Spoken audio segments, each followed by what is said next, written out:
Rights भरते हैं कि हम कुछ भी उन पे अटैक करके उनको वापस लाया जा सकता है, पर किस तरीके से हम अपना प्रेशर इन पे बनाएंगे वो थोड़े सवाल उठ खड़े होते हैं सरकार को लेकर। मेरे साथ सलीम गिलानी भी है, 1 मिनट में मैं अभी आ रहा हूं। सलीम गिलानी है ऑल पार्टीज हुर्रियत कॉन्फ्रेंस के। सलीम गिलानी, आप स्वागत करेंगे इस कदम का, सैयद सलाहुद्दीन को अंतर्राष्ट्रीय आतंकवादी जो घोषित किया गया है?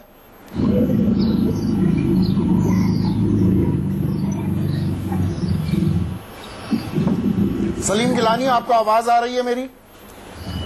स्काइप के जरिए जुड़े, आवाज नहीं आ रही है। आप जो बात कहना चाह रहे थे विनोद, मुख्तर तौर पर फिर गौरव भाटिया। मैं ये कहना चाहता हूं कि ये सबको पता है कि सैयद सलाहुद्दीन को सिनेक्योर पाकिस्तान में पाकिस्तान की सरकार देती है।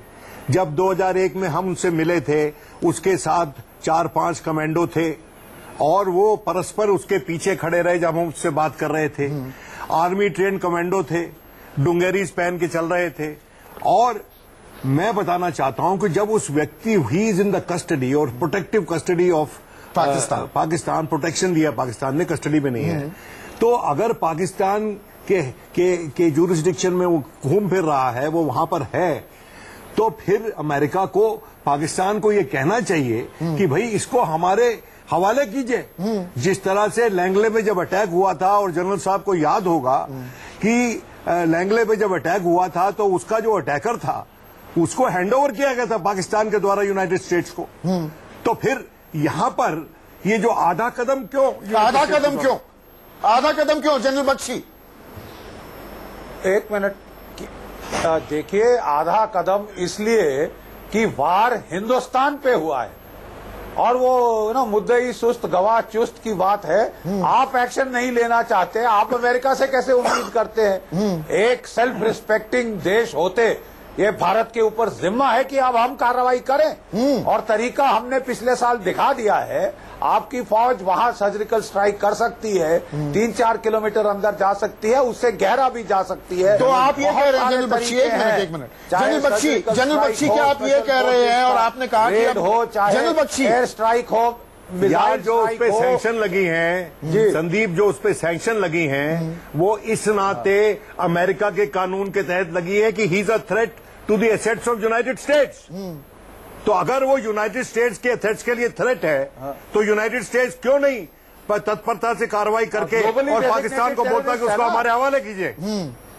देखिए, हम जनरल साहब आप पढ़िए ना, देखिए फाइन प्रिंट पढ़ने वाली बात है। नहीं, आप अमेरिका से ही सारी चीज क्यों करवाना? अरे भाई, मैं ये कह रहा हूँ, अमेरिका आधा कदम दिखा के, अरे हमको डिक्लेयर कर दिया उसको टेररिस्ट। आपके हाथ पांव नहीं है, अमेरिकन आप क्यों नहीं कर सकते? हमारी नहीं, मैं जनरल साहब की बात को आगे बढ़ाना चाहूंगा। जनरल बख्शी, 1 मिनट गौरव भाटिया करेगा, जनरल बख्शी रोता हुआ जाऊंगा अंकल। नहीं general Bakshi, I agree with you. 1 minute सुनिए, आप ही की बात को आगे बढ़ा रहा हूँ। 1 मिनट विनोद, आगे बढ़ा रहा हूँ। जनरल बख्शी, आप ही की बात, आपने कहा कि अंतर्राष्ट्रीय आतंकवादी घोषित किया जाना सैयद सलाहुद्दीन को भारत को मैंडेट देता है कि हम उस पर हमला करें, उसे नेस्त नाबूद कर दें। क्या आप ये कह रहे हैं कि भारत सरकार को ऐसा दम दिखाना चाहिए जो यूएस की एयरफोर्स ने, नेवी सील्स ने दिखाई थी ओसामा बिन लादेन को खत्म करने के लिए? रावलपिंडी उनका सबसे बड़ा आर्मी बेस के पास वो छिपा था और वहां पर अटैक कर दिया था। रावलपिंडी नहीं जी, बिल्कुल 2 टूक शब्दों में ये करना चाहिए। बहुत सारे सैनिक, अर्धसैनिक विकल्प आपके पास हैं, आप कर सकते हैं ये, बशर्ते कि हम पॉलिटिकल विल दिखाएं। We have to show that political will now. Gaurav Bhatia उस पॉलिटिकल विल में out a snatch operation, get him out back here, bring him to justice. तो वो करते हैं या नहीं, उस पर तो मैं आगे चर्चा करूंगा, ये बहुत अहम बिंदु है। लेकिन जो बात प्रियंका चतुर्वेदी ने उठाई, गौरव भाटिया, मुझे ये बताइए, सैयद सलाहुद्दीन के परिवार वाले, परिजन, उनके रिश्तेदार यहाँ पर नौकरी कर रहे हैं, भारतीय पैसे पर फल फूल रहे हैं, भारतीय टैक्स पेयर की मनी पर वो अपनी जिंदगी गुजर बसर कर रहे हैं। क्या अब वक्त आ गया है कि पूरी पोल पूरी खोली जाए, कलई पूरी खोली जाए? नहीं संदीप जी, हाँ। नहीं संदीप जी, आपको ये सवाल भी पूछना बहुत जरूरी है कि ये सेल आउट कैसे किया, ये इंडियन एडमिनिस्ट्रेड कश्मीर, ये स्टेटमेंट में कैसे एक्सेप्ट किया इंडिया ने? पहले मैं ये समझना चाहूंगी कि भारतीय जनता पार्टी ने अपनी एक तरीके से विक्ट्री दिखाने के लिए आप इंडियन एडमिनिस्ट्रेड कश्मीर उस सेंटेंस में लिख लेते हैं, उस नोटिस में। ये कौन से पेज पे है? जॉइंट स्टेटमेंट के कौन से पेज पे है ये? जॉइंट स्टेटमेंट के कौन से पेज पे है? यूएस ने डिक्लेयर किया है, यूएस ने जो डिक्लेयर किया है कि वो एक ग्लोबल टेररिस्ट हैं, उसमें लिखा हुआ है under Salahuddin tenure as senior HM leader, Hizbul Mujahideen has claimed responsibility for several attacks, including April 2014 explosive attacks in Indian administered Jammu and Kashmir, which injured 17 people. तो पहले तो ये भारतीय जनता पार्टी के प्रवक्ता बताएं ये सेल आउट कैसे किया है इन्होंने इंडियन एडमिनिस्ट्रेड कश्मीर को लेकर अपने राष्ट्रवाद बताते हैं और ये गौरव भाटिया का रिस्पॉन्स। हाँ बिल्कुल, मैं पहले जवाब देना चाहता हूं। देखिए, ये एक बड़ी उपलब्धि है, ये हर कोई मान रहा है और पाकिस्तान बौखलाया हुआ है, ये बात भी स्पष्ट हो गई है। लेकिन विपक्ष का काम है कि आलोचना करने के लिए आलोचना करना। और नौकरी की बात कर रही हैं प्रियंका जी, वो नौकरियां अगर आप छानबीन करेंगे तो उसी वक्त की होंगी जिस वक्त कांग्रेस की सरकार है। लेकिन मैं उस पर कोई जवाब नहीं हुआ। सरकार तथ्यों पे बात करिए, आप फैक्ट पे बात करिए। आपकी सरकार को आए हुए करीब 3 साल हो गया। प्रियंका जी, चिल्लाने से कुछ नहीं होगा, मेरी पूरी बात सुनिए, उसके बाद चर्चा में भाग लीजिए। चिल्लाने से कोई चीज नहीं होता है। मैं अंतर्राष्ट्रीय जगत में जिस तरह से पाकिस्तान का असली भयानक चेहरा सामने आया है, ये भारत की बहुत बड़ी उपलब्धि है। आप नहीं मानना चाहती है क्योंकि आप विपक्ष में है, तो मुझे इससे कोई दिक्कत नहीं है।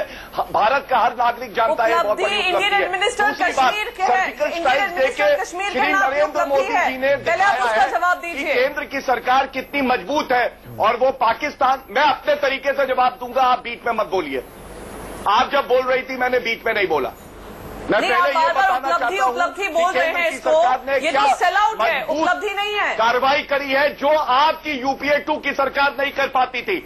जब आप जानती है कि चुपचाप बैठे रहते थे, सर्जिकल स्ट्राइक्स हुई तो विश्व में भारत की साख भाई साहब, आपको याद दिला दूं, दाऊद से लेकर हफीज सईद से लेकर इंडियन मुजाहिदीन से लेकर हुजी को लेकर वो हमारी कार्यकाल में इनको टेरर घोषित किया गया था, टेररिस्ट एक्टिविटी के अंतर्गत घोषित किया गया था। मैं ये भी आपको याद दिखा दूं कि मनमोहन सिंह जी शर्म एल शेख में क्या बोल के आए थे।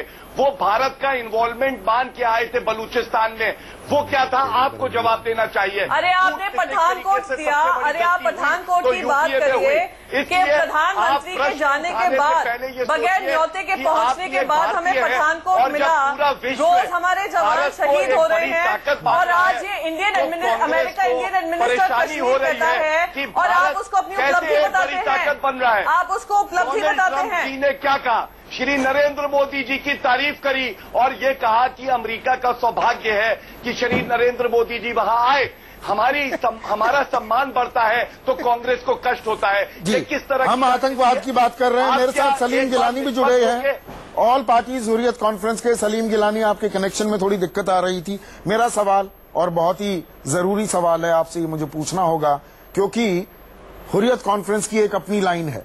मुझे ये बताइए, सैयद सलाहुद्दीन को गौरव मैंने माइक डाउन कर दिया आपका, 1 मिनट रुकिए। सलीम गिलानी, सैयद सलाहुद्दीन को अंतर्राष्ट्रीय आतंकवादी घोषित किया जाना क्या बड़ी कामयाबी मानेंगे इसे भारत सरकार के लिए, भारत के लिए? संदीप जी, हमारी जो मूवमेंट है ये अवामी तहरीक है, ये लोगों की तहरीक है, जम्मू कश्मीर के अवाम की तहरीक है। इसमें जो लोग इसके साथ जुड़े हुए हैं सबका अपना अपना रोल है, किसी का रोल ए है, किसी का बी है। मैं एक पॉलिटिकल मूवमेंट से जुड़ा हुआ हूं और मुझे पता है इस मूवमेंट के साथ लोग हैं। हम जम्मू कश्मीर के इशू को, जम्मू कश्मीर के तनाजे को पुरअमन तरीके से हल करना चाहते हैं। सैयद सलाहुद्दीन आतंकवादी है या नहीं? अब उसे अंतर्राष्ट्रीय आतंकवादी घोषित कर दिया गया है। बिल्कुल नहीं है, बिल्कुल नहीं है। वो अपने हक के लिए लड़ रहा है और उसको कौन से हक के लिए? मासूम लोगों को मरवाना, संदीप जी, आतंकवादी तंजीम चलाना 27 साल से, ये आप हक की लड़ाई कहते हैं। तो आपके बयान में, सलीम गिलानी, आपके बयान में और पाकिस्तान के विदेश मंत्रालय के बयान में क्या फर्क है? कश्मीरी नौजवान को आपने मजबूर किया बंदूक उठाने पे। कश्मीरी नौजवान ने 87 में आपके इलेक्शन को मतलब बुरहान वानी भी शहीद था आपकी नजर में? आपकी नजर में बुरहान वानी शहीद था? शहीद था, क्यों नहीं था शहीद? शहीद था, वो आतंकवादी था। मैं कहता हूँ वो आतंकवादी था। अरे आप सुने, हमने मजबूर किया है। आप कहें, हम आपको थोड़ा कुछ कह रहे हैं, आप जो मर्जी कहें। आप पाकिस्तान चले जाइए ना, वापस आना, आप पाकिस्तान चले जाइए। आप यहाँ पर बैठे क्या कर रहे हैं? आप पाकिस्तान की भाषा बोल रहे हैं, पाकिस्तान विदेश मंत्रालय की भाषा बोल रहे हैं। बड़ी माफी से मुझे ये कहना पड़ेगा। बैठा हूँ अपने घर में, बैठा हूँ, आपके घर में नहीं बैठा, दिल्ली में नहीं बैठा हूँ, कश्मीर में बैठा हूँ। आप भारत में बैठे हैं, आप भारत में बैठे हैं, अमेरिका ने भी कह दिया आप भारत में बैठे हैं, कश्मीर आप भारत में बैठे हैं। नहीं, हिंदुस्तान के जेर इंतजाम कश्मीर, हिंदुस्तान के हमारे दुश्मन के पास। अरे आप भारत में बैठे हैं, दुश्मन की भाषा बोलनी है। पाकिस्तान इतना अच्छा लगता है तो पाकिस्तान में जाइए। और सही अगर ये मानने के लिए तैयार है तो इनको चर्चा में होने का काम कहते हैं। जम्मू कश्मीर के मुद्दे को पुरअमन तरीके से हल किया जाए, डायलॉग से हल किया जाए या यूएन की रेजोल्यूशन से हल किया जाए। सैयद सलाहुद्दीन को वो आप लोगों ने हमारे कश्मीरी नौजवान को वो आतंकवादी है या नहीं? क्या बंदूक उठाने पर मजबूर किया? बड़े आतंकवादी आप हैं। सैयद सलाहुद्दीन ने 87 में इलेक्शन लड़ा यहाँ से। सैयद सलाहुद्दीन जीत रहा था, आपने हरवा दिया उसको। सैयद सलाहुद्दीन यूसुफ शाह था, शमसी से आपने हरवाया। आपने हरवा के कश्मीरी नौजवान को मजबूर किया, कश्मीरी नौजवान को कह दिया ना बैरक से मसला हल होगा, ना पॉलिटिक्स से मसला हल होगा। अगर हल होगा तो सिर्फ बंदूक से कश्मीरी नौजवान मजबूर। आप बातचीत के हमेशा पैरवी करते हैं, पैरोकार हैं। आप पाकिस्तान की जमीनी हकीकत जानते हैं, भारत की। क्या आपको ताज्जुब होता है सलीम गिलानी जैसा शख्स भारत में बैठकर कहता है मैं भारत में नहीं बैठा हूं? सैयद सलाहुद्दीन को वो स्वतंत्रता सेनानी बताता है। पाकिस्तानी विदेश मंत्रालय की भाषा और सलीम गिलानी की भाषा में क्या फर्क है? एक मिनट गौरव, मैं आ रहा हूँ। इनमें यही फर्क। डायलॉग की बात की सिर्फ विनोद शर्मा को लेकर आइए स्क्रीन पर। विनोद शर्मा, देखिए बात यह है कि ये जो एक्शन अमेरिका के द्वारा हुआ है, इसके बाद दो कर्तव्य बनते हैं भारत की सरकार के। एक कर्तव्य ये बनता है कि जो डेमोक्रेटिक प्रोसेस है उस कंट्री में नहीं, हम क्यों टॉलरेट कर रहे हैं हुर्रियत कॉन्फ्रेंस के ऐसे नेताओं को जो सैयद सलाहुद्दीन को स्वतंत्रता सेनानी बता रहे हैं? हुर्रियत कॉन्फ्रेंस को मार्जिनलाइज करने का एक ही तरीका है कि वहां पर आप आवामी स्तर पर इलेक्शन करवाएं। देखिए जो पर हम इन्हें इतनी स्पेस क्यों दें? देखिए मेरी बात, आप विदेश मंत्रालय पाकिस्तान का जो है इनकी भाषा में देखिए, मेरी बात सुनिए। यहां पर भी जो हमारी केंद्र की सरकार है, भले आज की हो या पहले की हो, हमने परस्पर ये कहा है कि इनको पाकिस्तान से समर्थन मिलता है, वहां से पैसे मिलते हैं, लेकिन उसके बावजूद पर ये शॉकिंग है जनरल बख्शी, तो ये शॉकिंग है। मेरी बात पूरी नहीं करने दी आपने, मेरे जवाब क्या लिया? मैं ये कह रहा हूं कि अगर हमारे पास पुख्ता सबूत हैं तो इन लोगों को सेडिशन में हमको बंद करके ट्राई करना चाहिए, लेकिन किसी सरकार ने आज तक नहीं किया। ये सेडिशन नहीं है। देखिए ये बैठे हुए जिस शख्स को अंतर्राष्ट्रीय आतंकी घोषित कर दिया सरकार को बताइए ना, ये सामने कह रहे हैं। अरे भाई सरकार इनके खिलाफ कार्रवाई नहीं होनी चाहिए। यही तो मैं कह रहा हूं कि सरकार क्यों नहीं करती? इनके किसी खिलाफ सरकार ने नहीं किया आज तक। गौरव भाटिया आपको वकील है, कार्रवाई क्यों नहीं करते? कैसे दम भरकर सलीम गिलानी जैसे शख्स नेशनल टीवी पर जिस शख्स को कल अंतर्राष्ट्रीय आतंकवादी घोषित किया गया उसे आज वो स्वतंत्रता सेनानी बता रहा है भारत की जमीन पर बैठकर। एक मिनट देखिए संदीप जी, गलती आपकी है कि आप ऐसे व्यक्तियों को चैनल पे लाते हैं जो ये मानने के लिए भी तैयार नहीं है कि कश्मीर भारत। सरकार क्या करेगी? वो बोल रहे हैं भारत में बैठे हैं। रहेगी।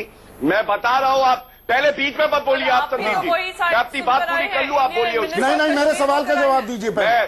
प्रियंका जी, ये शोभा नहीं देता आपको। मैं अपनी बात पूरी करूं, चिल्लाने की डिबेट करनी है। शोभा हमारे देश को भी नहीं देता, हमारी सरकार को भी नहीं देता है कि अपने पर्सनल क्या आप बीच में बोलने के लिए आपके पास तथ्य नहीं होते तो बीच में टोकती रहती है? ये मैं आपसे उम्मीद नहीं करता हूं कि इस तरह की चर्चा आप करेंगे। मैं गलत बोल रही हूं, अगर मैंने गलत बोला मैं आपको तथ्य बताता हूं। आपकी यूपीए सरकार ने एफआईआर नहीं करी, पहली बार एफआईआर हुई एनआईए ने करी तो हमारी सरकार ने करी। उसके बाद 23 जगह रेड हुई तो हमारी सरकार ने करी। और उसके अलावा हुर्रियत के लीडर से इंटेरोगेशन हुई, एविडेंस इकट्ठा किया गया तो भाजपा की सरकार ने किया। यूपीए की सरकार ने उनको दामाद बना के अपने घर में रखा हुआ था, उनको घुमाने के लिए भ्रमण कराते थे आप लोग। आपको याद नहीं होगा, कहूंगा सत्य बात बोलूंगा तो तो आपको कड़वी लगेगी। आज आके आप टीवी चैनल पे बोलती है।